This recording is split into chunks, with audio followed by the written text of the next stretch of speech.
ਸਰਕਾਰ ਕਹਿ ਰਹੀ ਆ ਕਿ ਯੋਗਾ ਕਰਨ ਦੀ ਗੱਲ ਕਰ ਰਹੀ ਹੈ, ਪਰ ਕੀ ਸਾਡੇ ਨੌਜਵਾਨਾਂ ਨੂੰ ਕਿਸੇ ਕੰਮ ਜੋਗਾ ਬਣਾ ਰਹੀ ਆ ਕਿ ਨਹੀਂ ਬਣਾ ਰਹੀ? ਕੱਲੀ ਸਿਹਤ ਨਹੀਂ ਕਿ ਉਹਨਾਂ ਦਾ ਬ੍ਰੇਨ ਪਲੱਸ ਇੰਟੈਲੈਕਚੁਅਲ ਲੈਵਲ ਨੂੰ ਵੀ ਆਪਾਂ ਐਕਸਰਸਾਈਜ਼ ਕਰਾਈਏ। ਕੀ ਤੁਹਾਨੂੰ ਲੱਗ ਰਿਹਾ ਕਿ ਮਤਲਬ ਜਿਹੜੇ ਸਾਡੇ ਨੌਜਵਾਨ ਨੇ ਉਹ ਆਫੀਸਰ ਜਿਹੜੀਆਂ ਰੈਂਕ ਦੀਆਂ ਪੋਸਟਾਂ ਨੇ ਉਹਨਾਂ ਨੂੰ ਪਾਉਣ ਵਾਸਤੇ ਕੋਈ ਉਤਸ਼ਾਹਿਤ ਕੀਤਾ ਜਾ ਰਿਹਾ ਉਹਨਾਂ ਨੂੰ? ਤਾਂ ਸਭ ਤੋਂ ਪਹਿਲਾਂ ਜ਼ਰੂਰੀ ਆ ਕਿ ਬੱਚਿਆਂ ਨੂੰ ਇੱਕ ਆਪਣਾ ਵਿਜ਼ਨ ਬਣਾਉਣਾ ਚਾਹੀਦਾ ਕਿ ਉਹਨਾਂ ਨੇ ਕੀ ਕਰਨਾ ਜ਼ਿੰਦਗੀ ਦੇ ਵਿੱਚ। YouTube ਦੇ ਉੱਤੇ ਸਰ ਨੋ ਡਾਊਟ ਬਹੁਤ ਵਧੀਆ ਮਟੀਰੀਅਲ ਵੀ ਪਿਆ ਆ, ਪਰ ਉੱਥੇ ਕਈ ਵਾਰ ਤੁਹਾਨੂੰ ਇਦਾਂ ਦੀਆਂ ਡਿਸਟਰੈਕਸ਼ਨ ਬੇਸਡ ਮਟੀਰੀਅਲ ਵੀ ਪਿਆ ਕਿ ਜਿਹੜਾ ਤੁਹਾਨੂੰ ਆਪਣੇ ਟੀਚੇ ਤੋਂ ਦੂਰ ਲੈ ਕੇ ਜਾਂਦਾ। ਤਾਂ ਇਹੋ ਜਿਹੇ ਆਪਾਂ ਮਟੀਰੀਅਲ ਤੋਂ ਬਚਣਾ ਆ। ਤੇ ਕੱਲ ਨੂੰ ਜਦੋਂ ਉਹਨੇ ਸਰਕਾਰੀ ਸਿਸਟਮ ਵਿੱਚ ਜਾ ਕੇ ਜੌਬ ਲੈਣੀ ਉਹਦਾ ਸਿਲੇਬਸ ਅਲੱਗ ਆ, ਜੋ ਪੜ੍ਹ ਰਿਹਾ ਉਹ ਬਿਲਕੁਲ ਅਲੱਗ ਆ।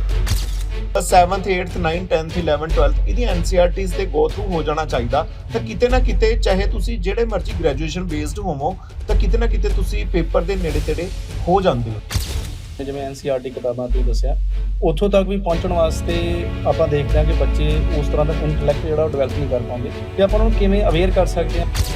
ਤਾਂ ਇਹਦੇ ਲਈ ਸਰ ਸਭ ਤੋਂ ਪਹਿਲਾਂ ਤਾਂ ਅਹਿਮ ਜ਼ਰੂਰੀ ਹੈ ਕਿ ਸਰਕਾਰ ਨੂੰ ਇੱਥੇ ਅਹਿਮ ਰੋਲ ਅਦਾ ਕਰਨਾ ਚਾਹੀਦਾ ਕਿ ਜਿਹੜੇ ਉਹਨਾਂ ਦੇ ਪੋਸਟਡ ਆਫੀਸਰਸ ਨੇ ਐਟਲੀਸਟ ਉਹ ਆਪਣੇ ਲੋਕਲ ਏਰੀਆ ਦੇ ਵਿੱਚ ਮਾਸ ਅਵੇਅਰਨੈਸ ਕਰਨ।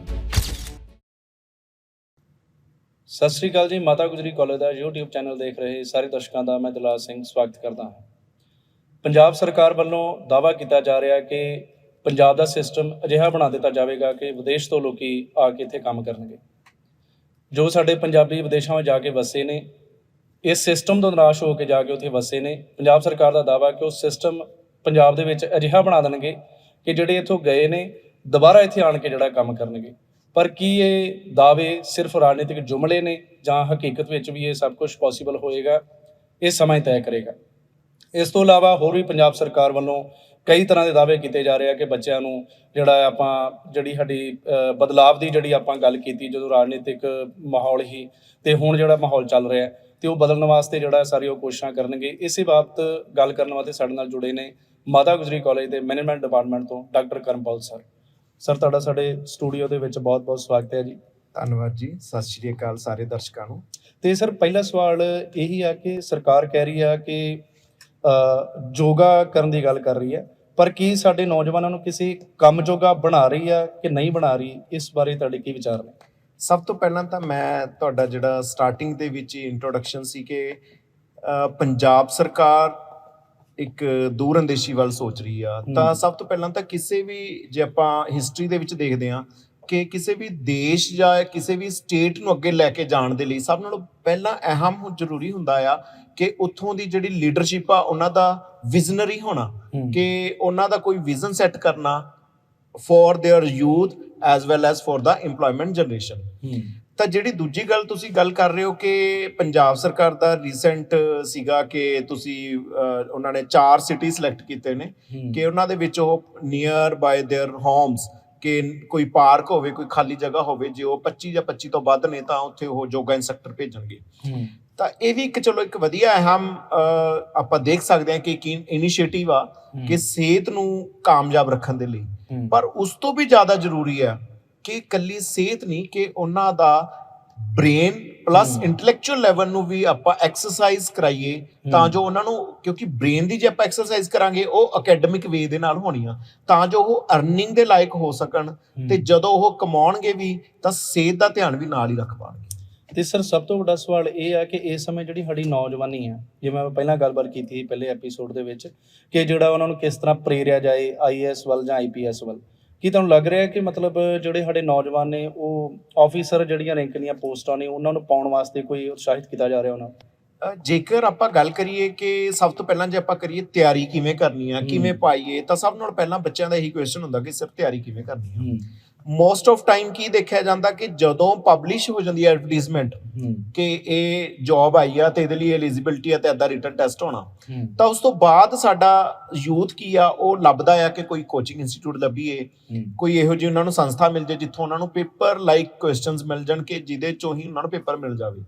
ਤਾਂ ਸਭ ਤੋਂ ਪਹਿਲਾਂ ਜ਼ਰੂਰੀ ਹੈ ਕਿ ਬੱਚਿਆਂ ਨੂੰ ਆਪਾਂ ਸ਼ੁਰੂ ਤੋਂ ਹੀ ਕੋਈ ਏਦਾਂ ਦਾ ਇਨਵਾਇਰਨਮੈਂਟ ਕ੍ਰੀਏਟ ਕਰੀਏ ਕਿ ਉਹ ਬੱਚਿਆਂ ਨੂੰ ਅਵੇਅਰਨੈਸ ਹੋ ਜੇ ਕਿ ਪੜ੍ਹਨਾ ਕੀ ਆ। ਕਿਉਂਕਿ ਜਦੋਂ ਵੀ ਤੁਸੀਂ ਤਿਆਰੀ ਕਰਦੇ ਹੋ, ਤੁਸੀਂ ਕੋਈ ਵੀ ਨੌਕਰੀ ਦੇ ਲਈ ਤਿਆਰੀ ਕਰਦੇ ਹੋ, ਕੋਈ ਵੀ ਪੇਪਰ ਹੈ, ਚਾਹੇ ਉਹ ਪਿਓਨ ਦਾ ਪੇਪਰ ਹੈ, ਭਾਵੇਂ ਇੰਸਪੈਕਟਰ ਦਾ ਪੇਪਰ ਹੈ, ਭਾਵੇਂ ਕਾਂਸਟੇਬਲ ਦਾ, ਆਈਐਸ ਪੀਸੀਐਸ, ਤਾਂ ਬਹੁਤ ਜ਼ਰੂਰੀ ਹੁੰਦਾ ਕਿ ਤੁਸੀਂ ਕਿਹੜੇ ਸੋਰਸ ਤੋਂ ਪੜ੍ਹਨਾ। ਜੇਕਰ ਆਪਾਂ ਗੱਲ ਕਰੀਏ ਕਿ ਕੋਈ ਵੀ ਇੰਸਟੀਚਿਊਟ, ਕੋਈ ਵੀ ਅਦਾਰਾ ਇਹੋ ਜਿਹਾ ਨਹੀਂ ਆ ਕਿ ਜਿਹੜਾ ਤੁਹਾਨੂੰ ਬਿਲਕੁਲ 100% ਸ਼ੋਰਟ ਹੋਵੇ ਕਿ ਇਹਦੇ ਚੋਂ ਪੇਪਰ ਬਾਹਰ ਆ ਹੀ ਨਹੀਂ ਸਕਦਾ, ਕਿਉਂਕਿ ਬੜੀਆਂ ਹੀ ਮਤਲਬ ਏਰੀਆਜ਼ ਨੇ ਜਿਨ੍ਹਾਂ ਨੂੰ ਆਪਾਂ ਟੱਚ ਵੀ ਨਹੀਂ ਕਰਦੇ, ਤੇ ਕਈ ਵਾਰ ਆਪਾਂ ਇੱਕ ਦੋ ਏਰੀਆ ਦੇ ਉੱਤੇ ਜ਼ਿਆਦਾ ਫੋਕਸ ਕਰ ਲੈਂਦੇ ਹਾਂ। ਤਾਂ ਸਭ ਤੋਂ ਪਹਿਲਾਂ ਜ਼ਰੂਰੀ ਆ ਕਿ ਬੱਚਿਆਂ ਨੂੰ ਇੱਕ ਆਪਣਾ ਵਿਜ਼ਨ ਬਣਾਉਣਾ ਚਾਹੀਦਾ ਕਿ ਉਹਨਾਂ ਨੇ ਕੀ ਕਰਨਾ ਜ਼ਿੰਦਗੀ ਦੇ ਵਿੱਚ, ਕਿਹੜੀ ਜੌਬ ਦੇ ਲਈ ਤਿਆਰੀ ਕਰਨੀ ਆ, ਔਰ ਉਹਦੇ ਲਈ ਉਹਨਾਂ ਦਾ ਵਿਜ਼ਨ ਕਲੀਅਰ ਹੋਣਾ ਚਾਹੀਦਾ, ਤੇ ਉਹਦੇ ਲਈ ਉਹਨਾਂ ਨੂੰ ਮਿਹਨਤ ਕਰਨੀ ਚਾਹੀਦੀ ਆ ਕਿ ਕਿਹੜੀਆਂ ਬੁੱਕਸ ਪੜ੍ਹੀਏ। ਜਿੱਦਾਂ ਕਿ ਜੇ ਆਪਾਂ ਗੱਲ ਕਰੀਏ ਕਿ ਹਮੇਸ਼ਾ ਬੇਸਿਕ ਕੋਈ ਵੀ ਪ੍ਰੈਪਰੇਸ਼ਨ ਸ਼ੁਰੂ ਕਰਨੀ ਆ ਤਾਂ ਐਨਸੀਈਆਰਟੀ ਮਸਟ। ਜੇ ਤੁਸੀਂ ਮੈਥ ਰੀਜ਼ਨਿੰਗ ਦੀ ਗੱਲ ਕਰ ਸਕਦੇ ਹੋ ਤਾਂ ਤੁਸੀਂ ਆਰ.ਐਸ. ਅਗਰਵਾਲ ਬੈਸਟ ਬੁੱਕਸ ਨੇ। ਜੇ ਤੁਸੀਂ ਆਪਣੀ ਪੋਲੀਟੀਕਲ ਸਾਇੰਸ ਦਾ ਤਿਆਰ ਕਰਨਾ ਹੈ ਪਾਠ, ਤਾਂ ਲక్ష్ਮੀਕਾਂਤ ਬੈਸਟ ਬੁੱਕ ਹੈ। ਔਰ ਦੂਜਾ, ਬੱਚੇ ਕੀ ਦੇਖਦੇ ਆਪਾਂ ਕਿ ਸਰ ਕੋਚਿੰਗ ਇੰਸਟੀਚਿਊਟ ਜੁਆਇਨ ਕਰਦੇ ਨੇ, ਔਰ ਕੋਚਿੰਗ ਇੰਸਟੀਚਿਊਟ ਦਾ ਇੱਕ ਬੱਚੇ ਦੀ ਨੌਕਰੀ ਲੈਣ ਦੀ ਜਿਹੜੀ ਆਪਾਂ ਸਕਸੈਸ ਹੈ ਉਹਦੇ ਵਿੱਚ ਅਹਿਮ ਰੋਲ ਹੁੰਦਾ ਆ। ਕਿਉਂਕਿ ਕੋਚਿੰਗ ਇੰਸਟੀਚਿਊਟ ਦੇ ਵਿੱਚ ਜਾ ਕੇ ਤੁਹਾਨੂੰ ਸਟਰਕਚਰਲ ਵੇ ਦੇ ਨਾਲ ਕੋਚਿੰਗ ਦਾ ਪਤਾ ਲੱਗਦਾ, ਪੇਪਰ ਦਾ ਪਤਾ ਲੱਗਦਾ, ਸਿਲੇਬਸ ਦਾ ਪਤਾ ਲੱਗਦਾ। ਪਰ ਅਗਲਾ ਕੁਐਸਚਨ ਇਹ ਹੈ ਕਿ ਕਿਹੜੇ ਕੋਚਿੰਗ ਇੰਸਟੀਚਿਊਟਸ, ਕਿਉਂਕਿ number of coaching institutes are there, ਕਿ ਕਿਹੜਾ ਬੈਸਟ ਆ। ਤਾਂ ਟੀਚਰ ਆਲਮੋਸਟ ਹਰ ਥਾਂ ਤੇ ਮਿਹਨਤ ਕਰਵਾਉਂਦੇ ਨੇ, ਬਟ ਤੁਹਾਨੂੰ ਵੀ ਨਾਲ ਇਨੀਸ਼ੀਏਟਿਵ ਲੈਣਾ ਪਊਗਾ। ਇਕੱਲੇ ਕੋਚਿੰਗ ਇੰਸਟੀਚਿਊਟ ਦੇ ਤੁਹਾਡੇ ਸਿਰ ਦੇ ਉੱਤੇ ਤੁਸੀਂ ਪੇਪਰ ਨਹੀਂ ਕਲੀਅਰ ਕਰ ਸਕਦੇ ਜਦ ਤੱਕ ਤੁਹਾਡੇ ਅੰਦਰ ਸੈਲਫ ਮੋਟੀਵੇਸ਼ਨ ਨਹੀਂ ਹੋਊਗਾ ਕਿਸੇ ਵੀ ਪੇਪਰ ਨੂੰ ਲੈ ਕੇ। ਤਾਂ ਆਪਾਂ ਗੱਲ ਕਰ ਸਕਦੇ ਹਾਂ ਕਿ ਚੰਡੀਗੜ੍ਹ ਜੇ ਆਪਾਂ ਦੇਖੀਏ ਇੱਕ ਚੰਗਾ ਰੀਜ਼ਨ ਦੇਖਿਆ ਜਾ ਸਕਦਾ, ਪਰ ਛੋਟੇ ਸ਼ਹਿਰਾਂ ਦੇ ਵਿੱਚ ਵੀ ਚੰਗੇ ਇੰਸਟੀਚਿਊਟਸ ਔਰ ਟੀਚਰ ਹੈਗੇ ਨੇ ਜਿਹੜੇ ਪ੍ਰੈਪਰੇਸ਼ਨ ਕਰਵਾਉਂਦੇ ਨੇ। ਤੇ ਤੁਸੀਂ ਤੈਅ ਕਰਨਾ ਆ ਕਿ ਕਿਹੜਾ ਕੋਚਿੰਗ ਇੰਸਟੀਚਿਊਟ ਵਧੀਆ ਆ, ਕਿਹੜੇ ਟੀਚਰ ਵਧੀਆ ਨੇ, ਕਿ ਜਿਹੜੇ ਤੁਹਾਨੂੰ ਉਸ ਤਰੀਕੇ ਨਾਲ ਈਜ਼ੀ ਵੇ ਦੇ ਨਾਲ ਸਮਝਾ ਸਕਦੇ ਨੇ। ਤੇ ਉਸ ਤੋਂ ਬਾਅਦ ਅਗਲੀ ਗੱਲ ਆਉਂਦੀ ਹੈ ਕਿ ਆਪਾਂ ਕੀ ਨਹੀਂ ਕਰਨਾ। ਸਰ ਸਭ ਤੋਂ ਪਹਿਲਾਂ ਤਾਂ ਮੇਰੇ ਖਿਆਲ 'ਚ ਜਿਹੜੇ ਬੱਚੇ ਤਿਆਰੀ ਸ਼ੁਰੂ ਕਰਦੇ ਨੇ ਉਹ YouTube ਦੇ ਉੱਤੇ ਲੈਕਚਰ ਸੁਣਨਾ ਸ਼ੁਰੂ ਕਰ ਦਿੰਦੇ ਨੇ। YouTube ਦੇ ਉੱਤੇ ਸਰ ਨੋ ਡਾਊਟ ਬਹੁਤ ਵਧੀਆ ਮਟੀਰੀਅਲ ਵੀ ਪਿਆ ਆ, ਪਰ ਉੱਥੇ ਕਈ ਵਾਰ ਤੁਹਾਨੂੰ ਇਦਾਂ ਦੀਆਂ ਡਿਸਟਰੈਕਸ਼ਨ ਬੇਸਡ ਮਟੀਰੀਅਲ ਵੀ ਪਿਆ ਕਿ ਜਿਹੜਾ ਤੁਹਾਨੂੰ ਆਪਣੇ ਟੀਚੇ ਤੋਂ ਦੂਰ ਲੈ ਕੇ ਜਾਂਦਾ। ਤਾਂ ਇਹੋ ਜਿਹੇ ਆਪਾਂ ਮਟੀਰੀਅਲ ਤੋਂ ਬਚਣਾ ਆ।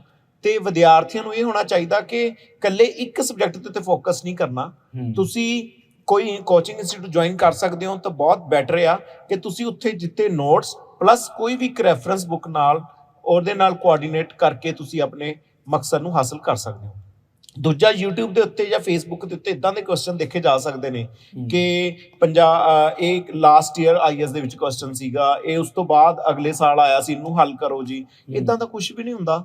ਤੁਸੀਂ ਖੁਦ ਜਾ ਕੇ ਸਭ ਨਾਲੋਂ ਪਹਿਲਾਂ ਉਹ ਕੁਐਸਚਨ ਹੱਲ ਕਰਨ ਤੋਂ ਪਹਿਲਾਂ ਉਹੀ ਤੁਸੀਂ ਟਾਈਮ ਲਗਾਓ ਕਿ UPSC ਦੀ ਵੈਬਸਾਈਟ ਤੋਂ, PPSC ਦੀ ਵੈਬਸਾਈਟ ਤੋਂ, ਪੰਜਾਬ ਪੁਲਿਸ ਦੀ ਵੈਬਸਾਈਟ ਤੋਂ ਉਹਨਾਂ ਦੇ number of old questions paper ਪਏ ਨੇਗੇ, ਤੁਸੀਂ ਉਹਨਾਂ ਨੂੰ ਕੰਸੀਡਰ ਕਰ ਸਕਦੇ ਹੋ ਔਰ ਦੇਖ ਸਕਦੇ ਹੋ ਕਿ ਕਿਸ ਤਰੀਕੇ ਦੇ ਲੈਵਲ ਦੇ ਕੁਐਸਚਨਸ ਆਉਂਦੇ ਨੇ। ਤਾਂ ਇਹ ਦੋ ਤਿੰਨ ਚੀਜ਼ਾਂ ਬੱਚਿਆਂ ਨੂੰ ਮਤਲਬ ਪ੍ਰਪੇਅਰ ਰਹਿਣੇ ਚਾਹੀਦੀਆਂ ਨੇ ਕਿ ਉਹਨਾਂ ਦਾ ਮੈਥ ਵੀ ਆ ਤਾਂ ਬੇਸਿਕ ਕੈਲਕੂਲੇਸ਼ਨਸ ਬੇਸਡ ਹੈ, ਜਿਹੜੀ ਰੀਜ਼ਨਿੰਗ ਹੈ ਉਹ ਉਹਨਾਂ ਦੀ ਪ੍ਰੈਕਟਿਸ ਬੇਸਡ ਹੈ, ਜੀਕੇ ਲਈ ਜਾਂ ਹੋਰ ਜਿੰਨੇ ਵੀ ਚੀਜ਼ਾਂ ਨੇ ਉਹ ਸਬਜੈਕਟਸ ਨੇ ਉਹਦੀ ਪ੍ਰੈਪਰੇਸ਼ਨ ਦੇ ਲਈ ਕਿਤੇ ਨਾ ਕਿਤੇ ਕੋਚਿੰਗ ਇੰਸਟੀਚਿਊਟ ਦਾ ਅਹਿਮ ਰੋਲ ਹੁੰਦਾ ਆ। ਜੇ ਆਪਾਂ ਕਹਿ ਸਕਦੇ ਹਾਂ ਕਿ 60-40 ਜਾਂ 40-60 ਜਾਂ 50-50 ਦਾ ਵੀ ਰੋਲ ਰਹਿੰਦਾ ਹੈ ਕੋਚਿੰਗ ਇੰਸਟੀਚਿਊਟ ਪਲੱਸ ਤੁਹਾਡੀ ਸੈਲਫ ਪ੍ਰੈਪਰੇਸ਼ਨ। ਤਾਂ ਇਸ ਕਰਕੇ ਦੋਵਾਂ ਦਾ ਮੇਲ ਹੋਣਾ ਬਹੁਤ ਜ਼ਰੂਰੀ ਹੈ। ਇੱਕ ਸਰ ਹੋਰ ਬਹੁਤ ਵੱਡੀ ਸਮੱਸਿਆ ਇਹ ਆ ਕਿ ਜਦੋਂ ਆਪਾਂ ਆਪਣਾ ਮੰਨ ਲਓ ਸਿਲੇਬਸ ਦੇਖਦੇ ਹਾਂ, ਕੋਈ BA ਕਰ ਰਿਹਾ, BSc ਕਰ ਰਿਹਾ, MA ਕਰ ਰਿਹਾ, MSc ਕਰ ਰਿਹਾ, ਤੇ ਕੱਲ ਨੂੰ ਜਦੋਂ ਉਹਨੇ ਸਰਕਾਰੀ ਸਿਸਟਮ ਵਿੱਚ ਜਾ ਕੇ ਜੌਬ ਲੈਣੀ ਹੈ ਉਹਦਾ ਸਿਲੇਬਸ ਅਲੱਗ ਆ, ਜੋ ਪੜ੍ਹ ਰਿਹਾ ਉਹ ਬਿਲਕੁਲ ਅਲੱਗ ਆ। ਤੇ ਜਦੋਂ ਪੜ੍ਹਦੇ ਨੇ ਉਸ ਟਾਈਮ ਮੰਨ ਲਓ ਹੁਣ ਆਪਾਂ ਬਹੁਤ ਮੈਜੋਰਟੀ ਤੁਸੀਂ ਵੀ ਦੇਖਿਆ ਹੋਏਗਾ, ਜਦੋਂ ਆਪਾਂ ਕਲਾਸ 'ਚ ਬੱਚਿਆਂ ਨੂੰ ਪੁੱਛ ਲਈਏ ਕਿ ਤੁਸੀਂ ਕਿਹੜੇ ਅਖਬਾਰ ਪੜ੍ਹਦੇ ਹੋ, ਕਿਹੜਾ ਮੈਗਜ਼ੀਨ ਪੜ੍ਹਦੇ ਹੋ, ਤੇ ਬੱਚਿਆਂ ਨੂੰ ਅਵੇਅਰ ਹੀ ਨਹੀਂ ਹੁੰਦੇ ਉਹ ਚੀਜ਼ਾਂ ਬਾਰੇ। ਤੇ ਇਹ ਜਿਹੜਾ ਗੈਪ ਆ ਜਾਂ ਉਹ ਅਨਅਵੇਅਰ ਨੇ, ਇਸ ਨੂੰ ਕਿਸ ਤਰ੍ਹਾਂ ਠੀਕ ਕੀਤਾ ਜਾ ਸਕਦਾ? ਤੁਸੀਂ ਸਰ ਬਿਲਕੁਲ ਬਹੁਤ ਵਧੀਆ ਗੱਲ ਕੀਤੀ ਹੈ, ਕਿਉਂਕਿ ਜੇ ਆਪਾਂ ਦੇਖੀਏ ਕਿ ਜਦੋਂ ਇੱਕ ਪੇਪਰ ਦੇ ਲਈ ਐਲੀਜੀਬਿਲਟੀ ਆਉਂਦੀ ਹੈ ਗ੍ਰੈਜੂਏਸ਼ਨ ਹੁਣ ਸਰ BBA ਵੀ ਹੋ ਸਕਦੀ ਆ, BCom ਵੀ ਗ੍ਰੈਜੂਏਸ਼ਨ ਹੈ, BA ਵੀ ਗ੍ਰੈਜੂਏਸ਼ਨ ਹੈ, ਕੋਈ BSc ਆ ਉਹ ਵੀ ਗ੍ਰੈਜੂਏਸ਼ਨ ਹੈ। ਮਤਲਬ ਪਰ ਜਿਹੜਾ ਪੇਪਰ ਆ ਉਹ ਸਾਰਿਆਂ ਲਈ ਕਾਮਨ ਹੋਣਾ। ਤੇ ਪੇਪਰ ਦੇ ਵਿੱਚ ਤੁਸੀਂ ਵੇਰੀਏਸ਼ਨਸ ਦੇਖ ਸਕਦੇ ਹੋ ਕੁਐਸਚਨਸ ਦੇ ਵਿੱਚ। 5-7 ਕੁਐਸਚਨ ਮੈਥ ਦੇ ਹੋਣਗੇ, 3-4 ਕੁਐਸਚਨ ਸਾਇੰਸ ਦੇ ਹੋਣਗੇ, 3-4 ਕੁਐਸਚਨ ਕੋਈ ਪੋਲੀਟੀਕਲ ਸਟਰਕਚਰ ਦੇ ਹੋ ਸਕਦੇ ਨੇ, 3-4 ਕੁਐਸਚਨ ਹਿਸਟਰੀ ਦੇ ਹੋ ਸਕਦੇ ਨੇ, 3-4 ਕੁਐਸਚਨ ਇਕਨੋਮੀ ਬੇਸਡ ਹੋ ਸਕਦੇ ਨੇ, ਇਕਨੋਮਿਕਸ ਬੈਕਗ੍ਰਾਉਂਡ ਵਾਲੇ ਬੱਚੇ। ਤਾਂ ਕਿਤੇ ਨਾ ਕਿਤੇ ਜਰਨਲਾਈਜ਼ਡ ਪੇਪਰ ਹੀ ਜਿਹੜੇ ਐਗਜ਼ਾਮਸ ਨੇ ਉਹਨਾਂ ਦੇ ਲਈ ਸੈੱਟ ਕੀਤਾ ਜਾਂਦਾ ਕਿ ਹੋ ਸਕਦਾ ਸਾਇੰਸ ਵਾਲੇ ਬੱਚੇ ਨੂੰ ਸਾਇੰਸ ਦੇ ਵਿੱਚ ਐਜ ਹੋਵੇ, ਪਰ ਮੇ ਵੀ ਉਹਨੂੰ ਘੱਟ ਨੌਲੇਜ ਹੋ ਸਕਦੀ ਹੈ basic concepts of the economics and the other subjects. ਤਾਂ ਉੱਥੇ ਬੱਚੇ ਨੂੰ ਐਟਲੀਸਟ ਮੈਂ ਸੇਮ ਗੱਲ ਫੇਰ ਦੁਹਰਾਵਾਂਗਾ ਕਿ ਜਿਹੜੀਆਂ ਐਨਸੀਆਰਟੀਜ਼ ਨੇਗੀਆਂ ਉਹ ਬੇਸਿਕਸ ਨੇਗੇ, ਬੇਸਿਕ ਕਨਸੈਪਟ ਕਲੀਅਰ ਕਰਦੇ ਨੇ। ਤਾਂ ਕਿਤੇ ਨਾ ਕਿਤੇ ਤੁਹਾਨੂੰ 7th 8th 9th 10th 11th 12th ਇਹਦੀ ਐਨਸੀਆਰਟੀਜ਼ ਦੇ ਗੋ ਥਰੂ ਹੋ ਜਾਣਾ ਚਾਹੀਦਾ। ਤਾਂ ਕਿਤੇ ਨਾ ਕਿਤੇ ਚਾਹੇ ਤੁਸੀਂ ਜਿਹੜੇ ਮਰਜ਼ੀ ਗ੍ਰੈਜੂਏਸ਼ਨ ਬੇਸਡ ਹੋਵੋ, ਤਾਂ ਕਿਤੇ ਨਾ ਕਿਤੇ ਤੁਸੀਂ ਪੇਪਰ ਦੇ ਨੇੜੇ ਤੇੜੇ ਹੋ ਜਾਂਦੇ ਹੋ ਤਿਆਰੀ ਕਰਨ।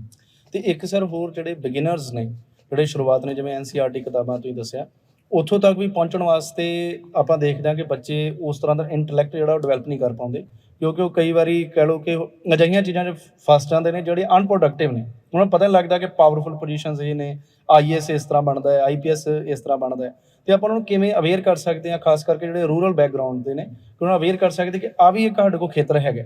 ਬਿਲਕੁਲ ਸਰ, ਇਹ ਅਹਿਮ ਗੱਲ ਹੈ ਕਿਉਂਕਿ ਜਿੰਨੀਆਂ ਵੀ ਤੁਹਾਡੇ ਕੋਲ ਜਿੰਨੀਆਂ ਵੀ ਇਹ ਡੈਜ਼ਿਗਨੇਟਡ ਜਿੰਨੀਆਂ ਵੀ ਆਪਣਾ ਕਿ ਅਥਾਰਟੀਜ਼ ਨੇਗੀਆਂ, ਕਿ ਇਹਨਾਂ ਦੇ ਨਾਂ ਦੇ ਉੱਤੇ ਸਿਰਫ ਇੱਕ ਆਪਾਂ ਨੂੰ ਇੱਕ ਡਰਾਇਆ ਤਾਂ ਗਿਆ ਹੈਗਾ ਸੋਸਾਇਟੀ ਦੇ ਵਿੱਚ, ਪਰ ਕਿਤੇ ਨਾ ਕਿਤੇ ਉਹਨਾਂ ਤੱਕ ਪਹੁੰਚਿਆ ਕਿਵੇਂ ਜਾਣਾ ਹੈ, ਇਹਦੀ ਕਿਤੇ ਨਾ ਕਿਤੇ ਮੈਨੂੰ ਲੱਗਦਾ ਕਿ ਘਾਟ ਪੰਜਾਬ ਦੇ ਵਿੱਚ ਜਾਂ ਅਦਰ ਸਟੇਟ ਦੇ ਵਿੱਚ ਵੀ ਹੋਏਗੀ।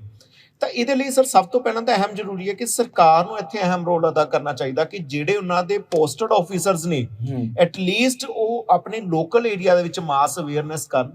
ਕੁਝ ਕੁ ਟਾਈਮ ਉਹ ਆਪਣੀ ਡਿਊਟੀ ਤੋਂ, ਹਾਲਾਂਕਿ ਬਹੁਤ ਸਖਤ ਡਿਊਟੀ ਹੁੰਦੀ ਹੈ ਆਫੀਸਰਸ ਦੀ, ਕਿ ਉੱਥੋਂ ਕੁਝ ਕੁ ਟਾਈਮ ਕੱਢ ਕੇ ਉਹ ਪਬਲਿਕ ਦੇ ਨਾਲ ਕਿਸੇ ਨਾ ਕਿਸੇ ਤਰੀਕੇ ਦੇ ਨਾਲ ਕਨਵਰਸੇਸ਼ਨਸ ਕਰਨ, ਕਿ ਯੂਥ ਨਾਲ ਸਪੈਸ਼ਲੀ, ਕਿ ਕਿਸ ਤਰੀਕੇ ਨਾਲ ਸਕੂਲਾਂ ਦੇ ਵਿੱਚ ਜਾ ਕੇ ਜਾਂ ਕਾਲਜ ਦੇ ਵਿੱਚ ਜਾ ਕੇ, ਜਾਂ ਜੇ ਆਪਾਂ ਕਹਿ ਸਕਦੇ ਹਾਂ ਕਿ ਜਿਹੜੇ ਡਿਸਟ੍ਰਿਕਟ ਬਿਊਰੋ, ਜਿਹੜੇ ਇੰਪਲੋਇਮੈਂਟ ਬਿਊਰੋਜ਼ ਆਫਿਸ ਬਣਾਏ ਹੋਏ ਨੇ ਪੰਜਾਬ ਸਰਕਾਰ ਨੇ, ਕਿ ਉਹ ਜਿੰਨੀਆਂ ਵੀ ਰੋਜ਼ਗਾਰ ਦੇ ਜਿਹੜੇ ਅਫਸਰ ਆਉਂਦੇ ਨੇ ਉਹਦੇ ਲਈ ਤਿਆਰੀ ਕਰਵਾਉਂਦੇ ਨੇ। ਤਾਂ ਕਿਤੇ ਨਾ ਕਿਤੇ ਉਹਨਾਂ ਦਾ ਵੀ ਜੇ ਆਪਾਂ ਕਵਾਂਗੇ ਕਿ ਐਡਾ ਅਹਿਮ ਰੋਲ ਨਹੀਂ ਦਿਖ ਰਿਹਾ ਆਪਾਂ ਨੂੰ, ਤਾਂ ਕਿਤੇ ਨਾ ਕਿਤੇ ਉਹਨਾਂ ਦੇ ਜਿਹੜੇ ਰੋਲ ਨੂੰ ਹੋਰ ਜ਼ਿਆਦਾ ਵਧਾਉਣ ਦੀ ਲੋੜ ਆ, ਤਾਂ ਜੋ ਲੋਕਾਂ ਤੱਕ ਇੱਕ ਲੈ ਕੇ ਜਾਣਗੇ ਕਿ ਵੀ ਜਿਹੜੀਆਂ ਇਹ ਅਥਾਰਟੀਜ਼ ਨੇ, ਇਹ ਪੋਸਟਾਂ ਨੇ, ਇਹ ਆਫੀਸਰਸ ਨੇ, ਕਿ ਇੱਥੇ ਕੱਲ ਨੂੰ ਉਹ ਬੱਚੇ ਵੀ ਜਾ ਸਕਦੇ ਨੇ, ਤਾਂ ਜੋ ਉਹਨਾਂ ਨੂੰ ਜਦੋਂ ਸੁਪਨਾ ਦਿਖਾਵਾਂਗੇ ਤਾਂ ਸ਼ਾਇਦ ਉਹ ਅੱਗੇ ਤੁਰਨ ਲਈ ਵੀ ਤਿਆਰ ਹੋਣ। ਤੇ ਆਖਰੀ ਸਵਾਲ ਇਹ ਹੈ ਕਿ ਸਰ ਸਰਕਾਰ ਜਿਹੜੀ ਹੈ, ਜਦੋਂ ਆਪਾਂ ਵੈਸੇ ਮਾਪਦੇ ਹਾਂ ਕਿ ਮੰਨ ਲਓ ਕਿ ਸਟੇਟ ਨੂੰ ਮਾਪਣਾ ਹੋਏ, ਦੇਸ਼ ਨੂੰ ਮਾਪਣਾ ਹੋਏ, ਤੇ ਆਪਾਂ ਇਹ ਮਾਪਦੇ ਹਾਂ ਕਿ ਉੱਥੇ ਪੜ੍ਹਾਈ ਲਿਖਾਈ ਨੂੰ ਲੈ ਕੇ ਜਾਂ ਉੱਥੇ ਜਿਹੜਾ ਪੜ੍ਹੇ ਲਿਖੇ ਲੋਕ ਕਿੰਨੇ ਨੇ। ਪਰ ਆਪਾਂ ਜਿਹੜੇ ਹਾਲਾਤ ਦੇਖ ਰਹੇ ਹਾਂ ਕਿ ਠੇਕੇ ਤੇ ਹਰ ਜਗ੍ਹਾ ਮਿਲ ਜਾਣਗੇ, ਪਰ ਜਿਹੜੀਆਂ ਲਾਇਬ੍ਰੇਰੀਆਂ ਉਹ ਕਿਤੇ ਨਹੀਂ ਸਾਨੂੰ ਦੇਖਣ ਨੂੰ ਮਿਲਦੀਆਂ। ਪਿੰਡਾਂ ਵਿੱਚ ਜਾ ਕੇ ਦੇਖ ਲਈਏ, ਪਿੰਡਾਂ ਦੇ ਲੋਕੀ ਜਿਹੜੀ ਉਹਨਾਂ ਦੀ ਸ਼ਰਾਬ ਤੱਕ ਜ਼ਰੂਰ ਪਹੁੰਚ ਹੈਗੀ ਹੈ, ਲਾਇਬ੍ਰੇਰੀ ਤੱਕ ਪਹੁੰਚ ਨਹੀਂ ਹੈਗੀ। ਤੇ ਇਹਦੇ ਵਾਸਤੇ ਕੀ ਇਨੀਸ਼ੀਏਟਿਵ ਲਏ ਜਾ ਸਕਦੇ ਨੇ? ਬਿਲਕੁਲ, ਤੁਸੀਂ ਬਿਲਕੁਲ ਅਹਿਮ ਮੁੱਦਾ ਆ, ਕਿਉਂਕਿ ਮੇਰੇ ਰੀਸੈਂਟ ਕੋਈ ਫਰੈਂਡ ਨੇ, ਉਹ ਵੀ ਮੈਨੂੰ ਪਰਸੋਂ, ਹਾਲਾਂਕਿ ਪੁਲਿਸ ਆਫੀਸਰ ਨੇਗੇ, ਤੇ ਉਹ ਮੈਨੂੰ ਪੁੱਛ ਰਹੇ ਸੀ ਕਿ ਵੀ ਮੁਹਾਲੀ ਦੇ ਵਿੱਚ ਦੱਸੋ ਜੀ ਕਿਹੜੀਆਂ ਲਾਇਬ੍ਰੇਰੀਜ਼ ਨੇ। ਤਾਂ ਮੈਨੂੰ ਲੱਗਦਾ ਕਿ ਮੈਨੂੰ 10-15 ਮਿੰਟ ਲੱਗੇ ਖੋਜ ਕਰਨ ਦੇ ਲਈ ਕਿ ਲਾਇਬ੍ਰੇਰੀਜ਼ ਕਿੱਥੇ ਨੇ। ਉਹੀ ਜੇ ਮੈਨੂੰ ਤੁਹਾਡੇ ਵਾਲਾ ਸੇਮ ਕੁਐਸਚਨ ਕੋਈ ਠੇਕਾ ਪੁੱਛਦਾ ਤਾਂ ਮੈਂ ਕਹਿਣਾ ਸੀ ਵੀ ਹਰ ਫੇਜ਼ ਦੇ ਵਿੱਚ 2 ਠੇਕੇ ਨੇ। ਬਿਲਕੁਲ। ਤਾਂ ਇਹ ਬਿਲਕੁਲ ਇੱਕ ਚਿੰਤਾ ਦਾ ਵਿਸ਼ਾ ਹੈ ਕਿ ਸਾਡੀਆਂ ਲਾਇਬ੍ਰੇਰੀਜ਼ ਤਾਂ ਗਾਇਬ ਹੋ ਰਹੀਆਂ ਨੇ, ਬਟ ਜਿਹੜਾ ਹੋਰ ਅਨਪ੍ਰੋਡਕਟਿਵ ਕੰਮ ਹੈ ਉਹ ਵੱਧ ਰਿਹਾ ਆ। ਤਾਂ ਸ਼ਾਇਦ ਮੈਨੂੰ ਇਹ ਲੱਗਦਾ ਕਿ ਪਹਿਲਾਂ ਹਰ ਡਿਸਟ੍ਰਿਕਟ ਦੇ ਵਿੱਚ ਇੱਕ ਲਾਇਬ੍ਰੇਰੀ ਔਰ ਹਰ ਇੱਕ ਸ਼ਹਿਰ ਦੇ ਵਿੱਚ ਸਰਕਾਰੀ ਲਾਇਬ੍ਰੇਰੀ, ਜਿੱਥੇ ਕਿ ਮੋਸਟ ਆਫ ਟਾਈਮ ਬਜ਼ੁਰਗ ਦੇਖੇ ਜਾਂਦੇ ਸੀ। ਹੁਣ ਵੀ ਤੁਸੀਂ ਕਿਤੇ ਕਿਤੇ 1-2 ਬਜ਼ੁਰਗ ਦੇਖ ਸਕਦੇ ਹੋ ਜਿਹੜੇ ਪੁਰਾਣੀ ਪੀੜ੍ਹੀ ਦੇ ਉੱਥੇ ਹੈਗੇ ਨੇ, ਪਰ ਨਵਾਂ ਯੂਥ ਲਾਇਬ੍ਰੇਰੀ ਜਾਣ ਲਈ ਪ੍ਰੈਫਰ ਨਹੀਂ ਕਰ ਰਿਹਾ। ਤਾਂ ਉਹਦਾ ਕਾਰਨ ਇਹ ਹੀ ਆ ਕਿ ਸ਼ਾਇਦ ਉੱਥੇ ਉਹਨਾਂ ਦੇ ਜਿਹੜਾ ਲਾਈਕ ਮਾਈਂਡਡ ਮਟੀਰੀਅਲ ਕਹਿ ਸਕਦੇ ਹੋ ਉਹ ਨਹੀਂ ਪ੍ਰੋਵਾਈਡ ਹੋ ਰਿਹਾ। ਤਾਂ ਸਰਕਾਰ ਨੂੰ ਇਹਦੇ ਵੱਲ ਵੀ ਅਹਿਮ ਧਿਆਨ ਦੇਣਾ ਚਾਹੀਦਾ ਕਿ ਐਟਲੀਸਟ 1 ਵਿਲੇਜ 1 ਲਾਇਬ੍ਰੇਰੀ ਦਾ ਫੰਡਾ ਉਹਨਾਂ ਨੂੰ ਲੈ ਕੇ ਜਾਣਾ ਚਾਹੀਦਾ ਆ, ਔਰ ਲਾਇਬ੍ਰੇਰੀ ਤੋਂ ਬਣਾਉਣ ਤੋਂ ਬਾਅਦ ਉੱਥੇ ਇੰਸ਼ੋਰ ਕਰਨਾ ਚਾਹੀਦਾ ਆ ਕਿ ਕਿਸ ਤਰੀਕੇ ਨਾਲ ਉੱਥੇ ਤੁਸੀਂ ਲਾਇਬ੍ਰੇਰੀਅਨ ਅਪਾਇੰਟ ਕਰ ਸਕਦੇ ਹੋ, ਚਾਹੇ ਪੰਚਾਇਤ ਦੀ ਹੈਲਪ ਦੇ ਨਾਲ ਕਰ ਸਕਦੇ ਹੋ, ਜਾਂ ਜਿਹੜਾ ਇੱਕ ਵਿਦਿਆਰਥੀ ਉੱਥੇ ਤਿਆਰੀ ਕਰ ਰਿਹਾ ਉਹਨੂੰ ਤੁਸੀਂ ਐਕਸਟਰਾ ਇਨਸੈਂਟਿਵਸ ਦੇ ਕੇ ਉੱਥੇ ਉਹਨੂੰ ਡਿਊਟੀ ਦੇ ਸਕਦੇ ਹੋ ਕਿ ਉੱਥੇ ਜਿਹੜਾ ਮਟੀਰੀਅਲ, ਸਪੋਰਟਿਵ ਮਟੀਰੀਅਲ, ਕਿ ਜਿਹਦੇ ਨਾਲ ਬੱਚੇ ਐਟਲੀਸਟ ਅਵੇਅਰ ਹੋਣ ਕਿਹੜੀਆਂ ਜੌਬਸ ਨੇ, ਕਿਹੜੇ ਮਟੀਰੀਅਲ ਨੇ, ਕਿਹੜੀਆਂ ਬੁੱਕਸ ਨੇ, ਕਿਹੜੇ ਕੁਐਸਚਨਸ ਪੇਪਰ ਨੇ, ਤਾਂ ਜੋ ਆਪਣੇ ਟੀਚੇ ਵੱਲ ਅੱਗੇ ਵੱਧ ਸਕਣ।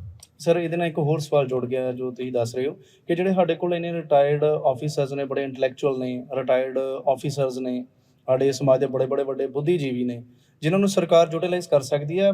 ਜਿਹੜਾ ਇੱਕ ਬਦਲਾਵ ਦੀ ਗੱਲ ਕਰ ਰਹੇ ਹਾਂ ਆਪਾਂ, ਤੇ ਕੀ ਸਰਕਾਰ ਜਾਂ ਕੋਈ ਜਾਂ ਕਿਸੇ ਵੀ ਪੱਧਰ ਤੇ ਕੀ ਇਨੀਸ਼ੀਏਟਿਵ ਸ਼ੁਰੂ ਕੀਤਾ ਜਾ ਸਕਦਾ ਹੈ ਕਿ ਸਾਡੇ ਕੋਲ ਜਿਹੜੇ ਇਹੋ ਜਿਹੇ ਇੰਟੈਲੈਕਚੁਅਲ ਬ੍ਰੇਨ ਨੂੰ ਯੂਜ਼ ਕੀਤਾ ਜਾਏ, ਜਿਹੜੇ ਜੰਗ ਮਾਈਂਡਸ ਨੇ ਉਹਨਾਂ ਨੂੰ ਪੋਜ਼ਿਟਿਵ ਸ਼ੇਪ ਕਰਨ ਵਾਸਤੇ?